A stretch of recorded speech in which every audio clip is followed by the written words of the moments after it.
Bonjour, bienvenue dans le podcast Smile in Brive, le podcast qui partage les énergies positives de Brive et ses alentours avec des rencontres souriantes. Je suis Mylène Lavial, votre hôte, pour cette série de rencontres inspirantes qui donnent envie de sourire. Aujourd'hui, je reçois Dimitri Perrenou, un smile artisan.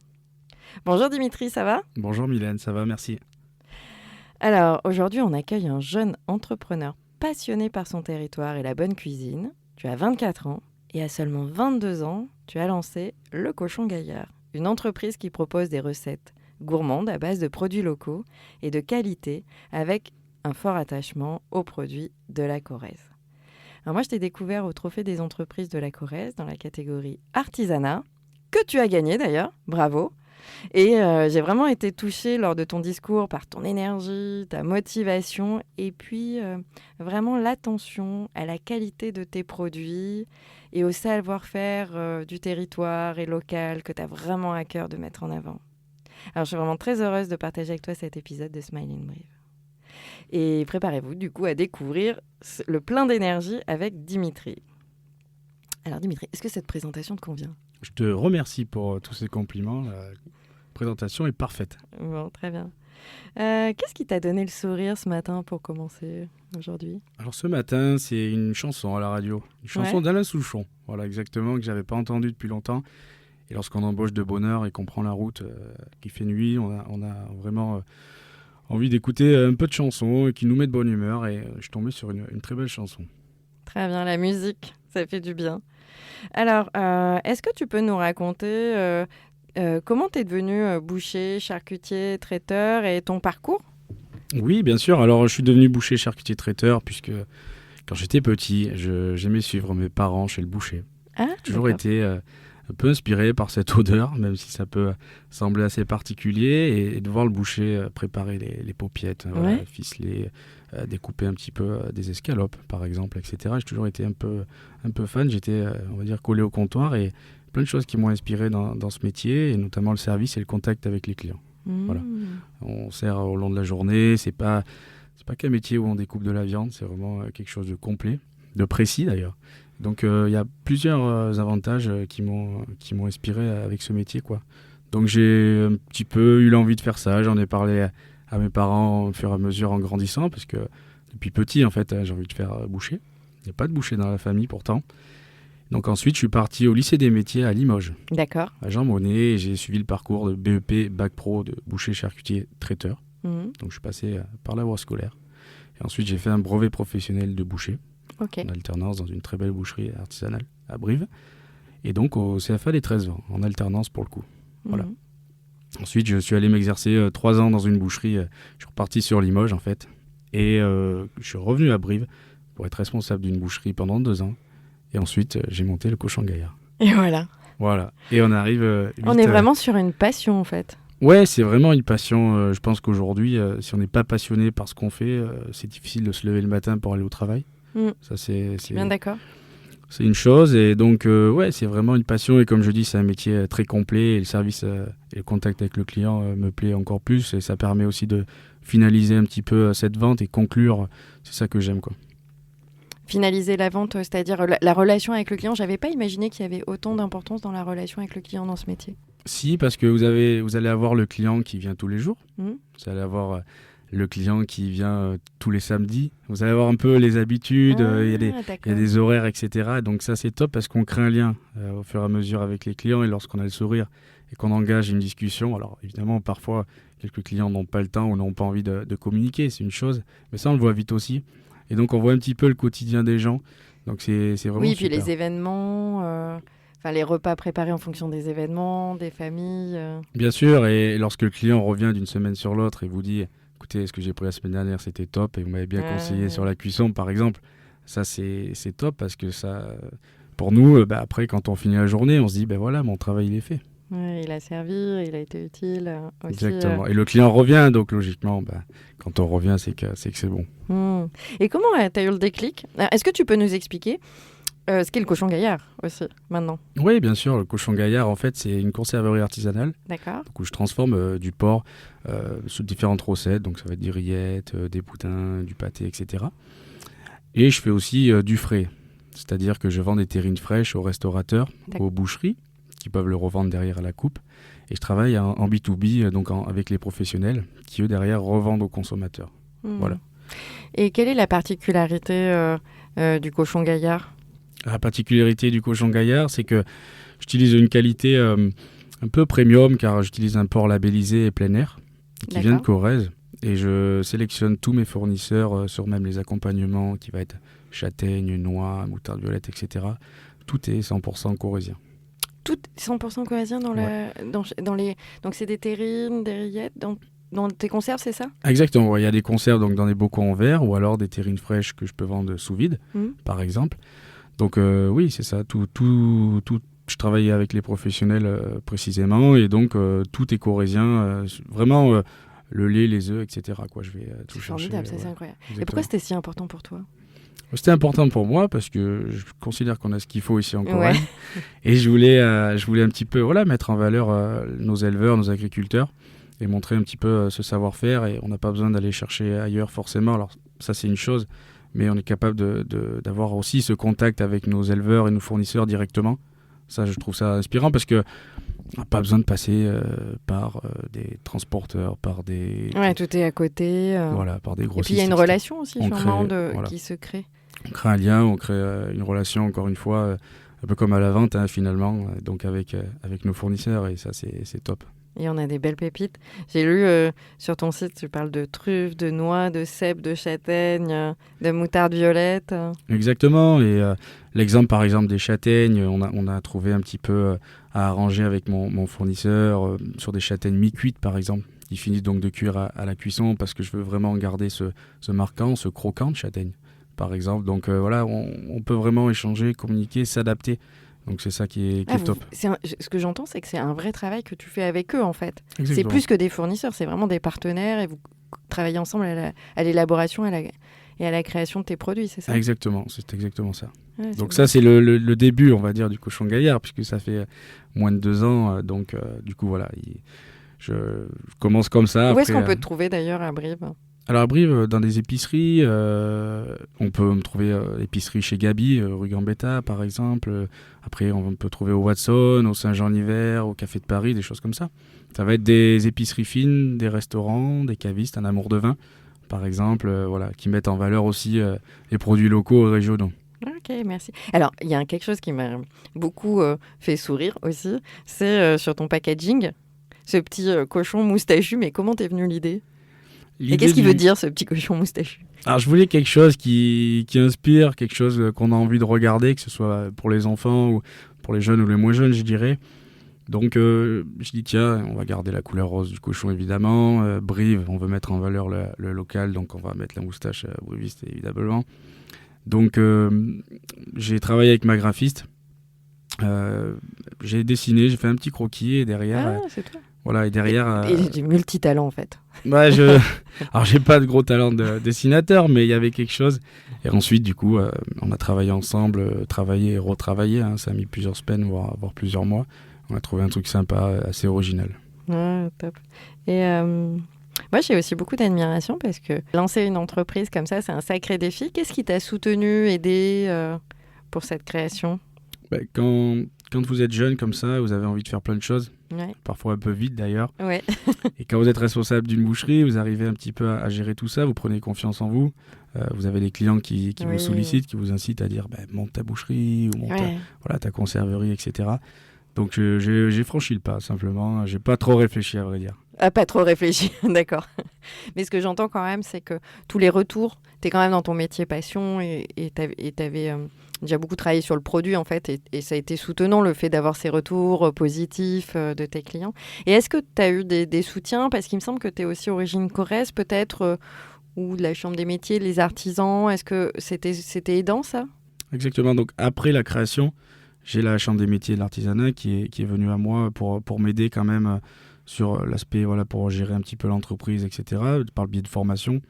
Et via le département de la Corrèze, il y a la marque Origine Corrèze, donc ce label qui met en valeur le savoir-faire local, artisanal, qui m'a sollicité et qui m'a amené jusqu'au Salon de l'agriculture de Paris, que je vais faire maintenant chaque année, en tout cas je l'espère, Donc, ouais, ça, c'est un soutien. Waouh, le salon de l'agriculture à Paris. Exactement, ouais. J'ai la chance de pouvoir participer via Origine Corrèze et le département qui met ce qu'il faut en œuvre pour faire participer, Oui. notamment les petites entreprises comme le Cochon Gaillard. Actuellement, vous avez 650 000 visiteurs sur les 9 jours. Donc, ça, c'est extraordinaire. On n'a pas la même clientèle qu'ici, donc on a aussi un avis un peu plus franc, un peu plus honnête parfois. Et donc, ça confirme un petit peu que voilà, le Cochon Gaillard, ça plaît pas forcément à Brive et à la Corrèze, au Limousin, ça plaît aussi à Paris et ça plaît dans différentes régions. Donc, ça, c'est valorisant et ça donne envie de continuer. Ouais, c'est quoi ton moteur? Ça donne envie de continuer. C'est quoi qui t'anime, toi, qui te permet, comme tu disais ce matin, de te lever souvent tôt? C'est des métiers difficiles, tout de même. Qu'est-ce qui te donne envie de te lever le matin? J'ai toujours pris l'habitude d'avancer avec des objectifs, parfois un peu fous, et pas forcément réalisables. Et je pense que si on se lève le matin en connaissant notre journée, en sachant ce qu'on va faire, en se fixant des objectifs, à force, on progresse comme ça et on a des idées, parfois des envies et on fonce. Et quand je dis je vais parfois un peu rapidement, je sais que c'est mon défaut, mais mes amis et certains membres de ma famille parfois me le disent. Attends, t'es un peu fou, réfléchis, fais pas ci, fais pas ça. Je pense que si on prend pas le risque, on fait rien, tout simplement. Ouais, c'est inspirant, merci. Ça donne de l'énergie, là. Et quel est ton plus beau succès depuis 2 ans, maintenant, du Cochon Gaillard? Quelle est ta plus belle réussite dont tu es fière? Alors, tout va très vite, il se passe beaucoup de choses. Je pense que le trophée d'entreprise de la Corrèze, c'était une belle visibilité lorsque, au Stadium, vous avez ce clip vidéo qui passe devant 400 personnes. Alors, pour la petite anecdote, je suis resté derrière même, avec mes proches, ma famille et mes amis. J'ai pas voulu être au premier rang, j'ai voulu vraiment vivre le truc, vivre la chose avec tout le monde, dans le public. Donc c'est pour ça que j'ai mis un petit peu de temps pour arriver d'ailleurs, on se demandait où j'étais. Et donc ouais, c'était vraiment un bon moment, ça pour moi, le plus inspirant. Et mon premier salon de l'agriculture aussi, au bout de 5 mois de création. C'était très rapide, mais ça s'est très bien passé, donc j'en suis fier. Belle réussite. Est-ce que c'est quoi tes projets pour l'avenir, le futur? Alors, le projet pour l'avenir, pour le futur, c'est grandir au-delà de la Nouvelle-Aquitaine, avec mes fournisseurs. Voilà. Amener le Cochon Gaillard un peu partout en France? Oui, c'est ça. Avoir des distributeurs un peu dans toute la France, ça serait le top. Belle visibilité. C'est plutôt en épicerie, c'est ça? Développer la vente dans les épiceries C'est ça, épicerie fine, ça serait sur des boucheries aussi et des restaurateurs. Des boucheries aussi, ouais. C'est un métier qui est difficile quand même, le métier de boucher aujourd'hui, qui est plutôt en train de se développer, ou comment ça se passe sur les boucheries? C'est assez compliqué, en tout cas sur Brive, hein, on a des boucheries qui ferment au fur et à mesure. On a nos bouchers malheureusement qui approchent la retraite ou parfois ont des maladies, puisque c'est un métier quand même physique, hein, qui crée des problèmes. Aujourd'hui, on a beaucoup de machines assistance qui nous font les choses ou qui nous assistent un petit peu. À l'époque, c'était pas forcément ça, donc ça devient un petit peu compliqué.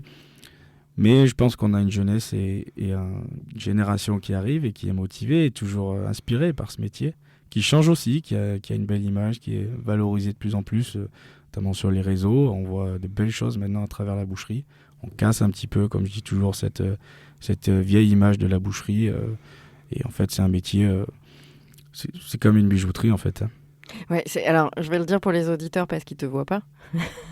Mais je peux vous dire que quand il en parle, effectivement, tu as les yeux qui brillent et on sent vraiment la passion qui t'anime.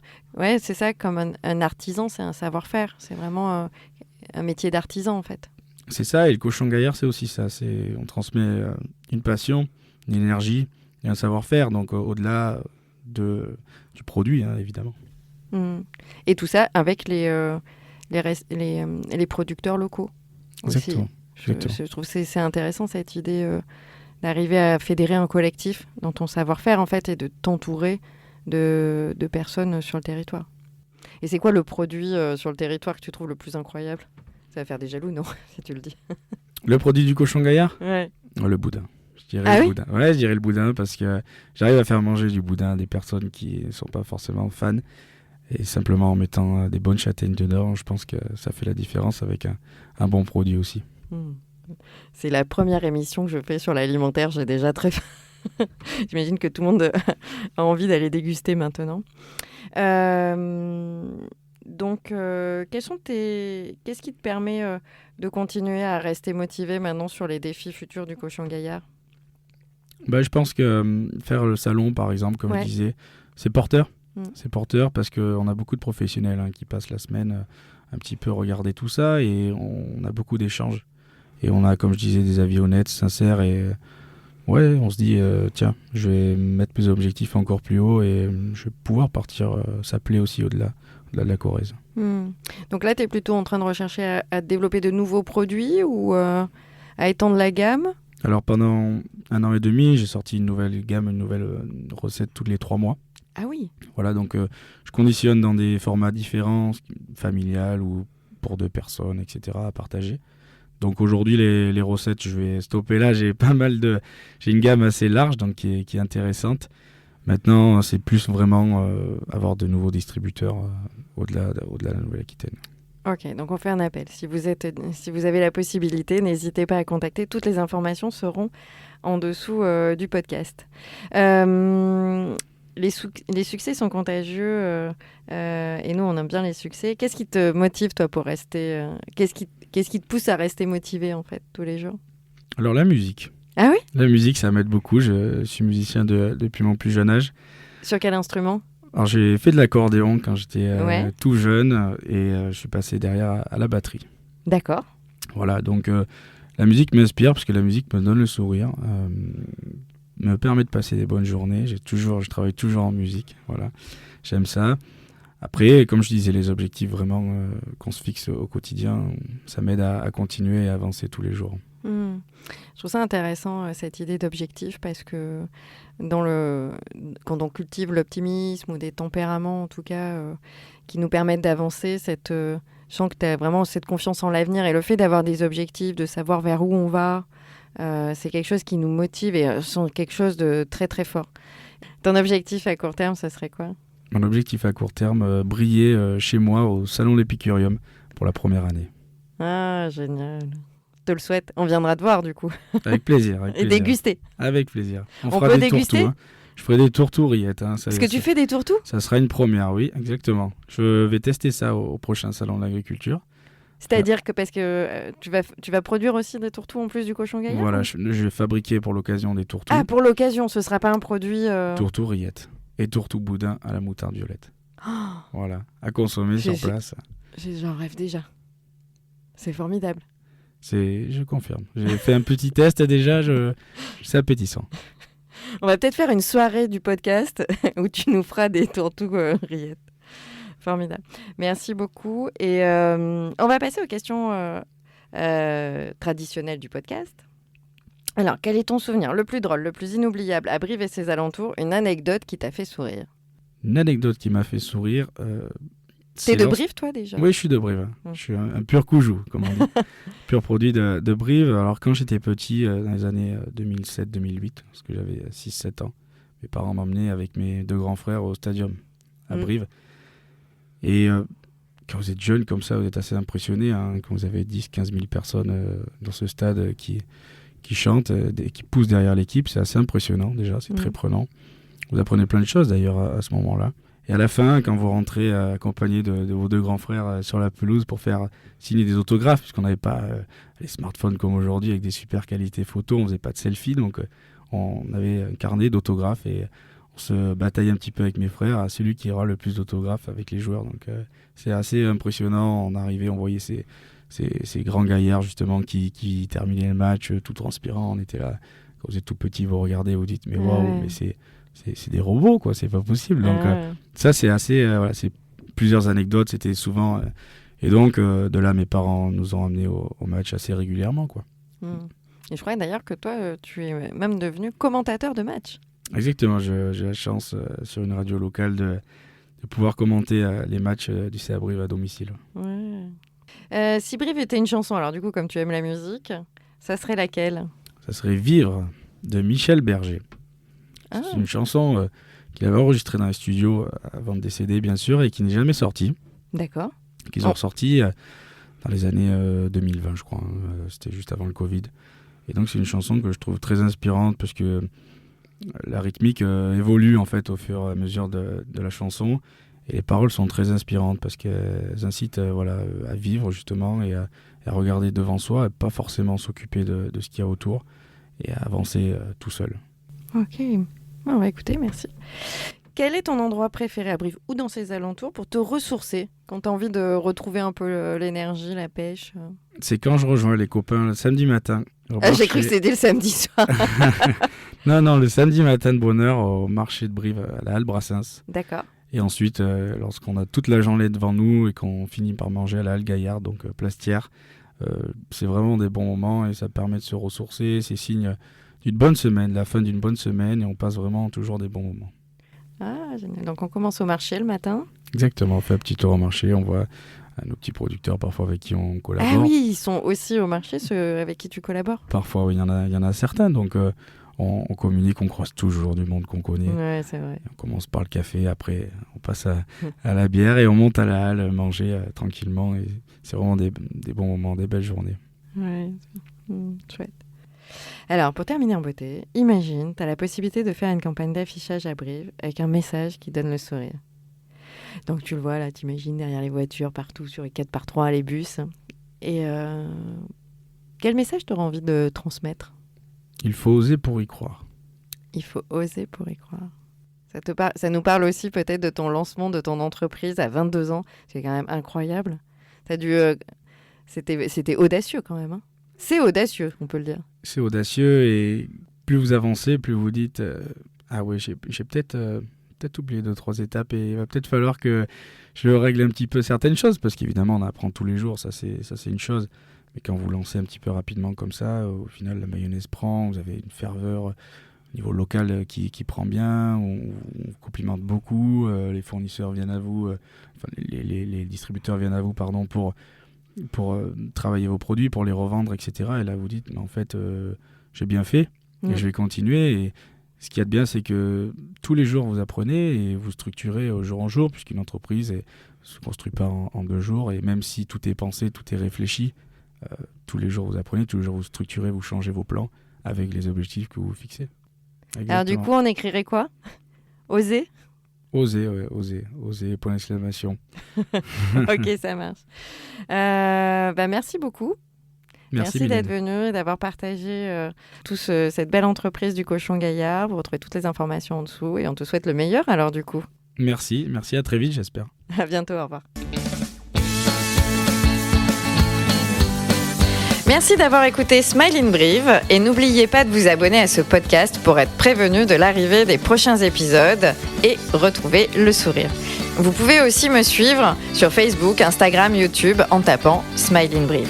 Votre soutien est précieux pour ce lancement, alors n'hésitez pas à partager autour de vous et sur les réseaux. Merci, à très vite.